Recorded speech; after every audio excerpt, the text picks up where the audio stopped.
Nagpur police की बड़ी कार्रवाई सामने आई है। ऑपरेशन थंडर के तहत कलमना पुलिस ने 2 आरोपियों को गिरफ्तार कर उनके पास से मेफेड्रोन यानी एमडी ड्रग सदृश पाउडर और एक लग्जरी कार जब्त की है। दरअसल मिनी मादन नगर क्षेत्र में पेट्रोलिंग के दौरान पुलिस टीम को 2 संदिग्ध कार में घूमते दिखे।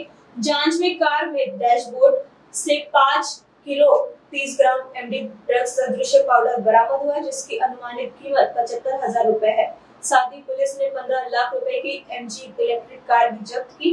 कुल मिलाकर 15,75,000 रुपए का माल जब्त कर एनडीपीसी एक्ट के तहत मामला दर्ज किया गया है।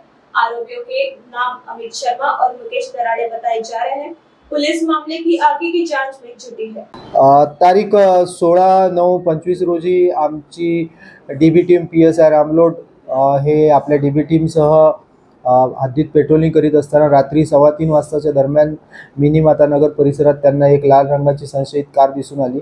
त्यावरून त्यांनी त्याचा पाठलाग करून त्याला पकडून त्या गाडीची झडती घेतली असता त्यात 5.030 ग्रॅम एमडी मिळून आला, ज्याची किंमत 15,000 रुपये आहे।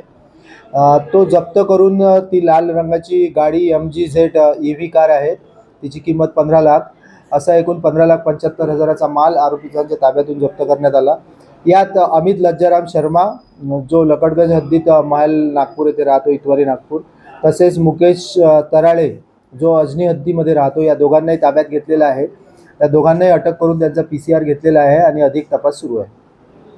आमचे झोन 5 चे DCP Shri Niketan Kadam sir, Shri Khedkar sir, आमचे ACP कामठी विभाग यांच्या नेतृत्वात आमचे तपास पथक प्रमुख पोलीस निरीक्षक रामलोड मंगेश लोही, रविकुमार शाहू, संतोष पांडे, प्रदीप पवार, अनिल जाधव आणि गोहकार यांनी ही कामगिरी केलेली आहे। बरोबर आमची टीम त्यासाठी प्रयत्न करत आहे। बॅकवर्ड आणि फॉरवर्ड लिंकेजेस याबाबत शोधण्यासाठीच त्यांचा 3 दिवसाचा PCR घेतलेला आहे आणि PCR दरम्यान आम्ही अधिक तपास करत आहोत।